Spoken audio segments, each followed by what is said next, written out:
Praise the Lord. கர்த்தரும் இரட்சகருமாகிய இயேசு கிறிஸ்துவின் இனிதான நாமத்திலே வாழ்த்துகிறேன். கர்த்தர் உங்களை ஆசீர்வதிப்பாராக. இந்த இனிய நாளை காண செய்த தேவாதி தேவனுக்கு ஸ்தோத்திரம் உண்டாவதாக. 62வது சங்கீதம் 5வது வசனம். என் ஆத்துமாவே தேவனை நோக்கி அமர்ந்திரு, நான் நம்புகிறது அவராலே வரும். இதுதான் தாவீதினுடைய நம்பிக்கை.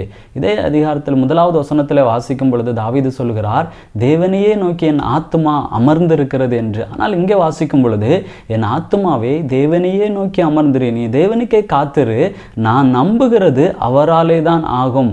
அப்போ தாவீதினுடைய நம்பிக்கை என்னவென்றால், நான் எதை நினைத்திருந்தாலும் சரி, நான் நம்பக்கூடிய காரியங்கள் எதுவாக இருந்தாலும் சரி, அது கர்த்தரால் மட்டும்தான் நடக்கும் என்கிற ஒரு நம்பிக்கை தாவீதுக்கு இருக்கிறது. நெகேமியா புஸ்தகத்திலே 2வது அதிகாரம் 20வது வசனத்திலே வாசிக்கும் பொழுது நெகேமியா ஒரு வார்த்தையை சொல்லுகிறார், பரலோகத்தின் தேவனானவர் எங்களுக்கு காரியத்தை கைகூடி வர பண்ணுவார், அவருடைய ஊழியக்காரராகிய நாங்கள் எழுந்து கட்டுவோம் என்று சொல்லுகிறார். இங்கே எருசலேமினுடைய அந்த அலங்கம் இடிந்து கிடக்கிறதை கேள்விப்பட்டு நெகேமியா புறப்பட்டு செல்கிறார். ஆனால் சில பேர் என்ன சொல்லுகிறார் என்று பார்க்கும் பொழுது, முந்தைய வசனத்திலே வாசிக்கும் பொழுது, ராஜாவுக்கு விரோதமாக கலகம் பண்ணுவீர்களோ என்று கேட்கும் பொழுதுதான் நெகேமியா சொல்லக்கூடிய வார்த்தை இது, பரலோகத்தின் தேவனானவர் எங்களுக்கு காரியங்களை கைகூடி வர பண்ணுவார். இதுதான் நெகேமியாவினுடைய நம்பிக்கை.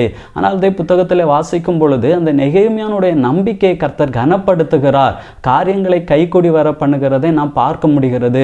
யோபுனுடைய வாழ்க்கையிலே யோபுவுக்கு ஒரு நம்பிக்கை உண்டாயிருக்கிறது. என்ன நம்பிக்கை அப்படின்னு பார்க்கும் பொழுது, எல்லாவற்றையும் யோபு இழந்து விட்டார், ஆனாலும் எல்லாவற்றையும் திரும்ப அவரால் தரக்கூடும் என்கிற ஒரு நம்பிக்கை. அதனால தான் யோபு சொல்லுகிறார், என் மீட்பர் உயிரோடு இருக்கிறார், அவர் உயிரோடு இருக்கும் பொழுது எனக்கு எல்லாவற்றையும் திரும்ப தர வல்லவர். இதுதான் யோபுவினுடைய நம்பிக்கை. இந்த நம்பிக்கையை யோபுவுக்கு கர்த்தர் கனப்படுத்துகிறதை நாம் பார்க்க முடிகிறது. அதே போலதான் நம்முடைய வாழ்க்கையில் அநேக காரியங்களில் அநேக முயற்சிகள் எடுக்கிறோம், ஆனால் நம்முடைய நம்பிக்கை யார் மேல் இருக்கிறது?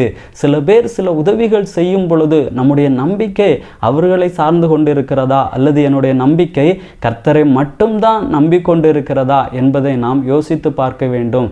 தாவீது சொல்லும் பொழுது, நான் நம்புகிறது அவராலே வரும் என்று சொல்லுகிறார். அவ்வளவு நம்பிக்கை. அதே போல நாம் எல்லா காரியங்களிலும் கர்த்தரை மட்டும் நம்பி இருக்கும் பொழுது, எந்த மனுஷரையும் அல்ல, கர்த்தரை சார்ந்து கொண்டு கர்த்தரை மாத்திரம் நம்பிக்கொண்டு இருக்கும் பொழுது அந்த காரியங்களை கர்த்தர் நமக்கு கைகூடி வர பண்ணுவார்.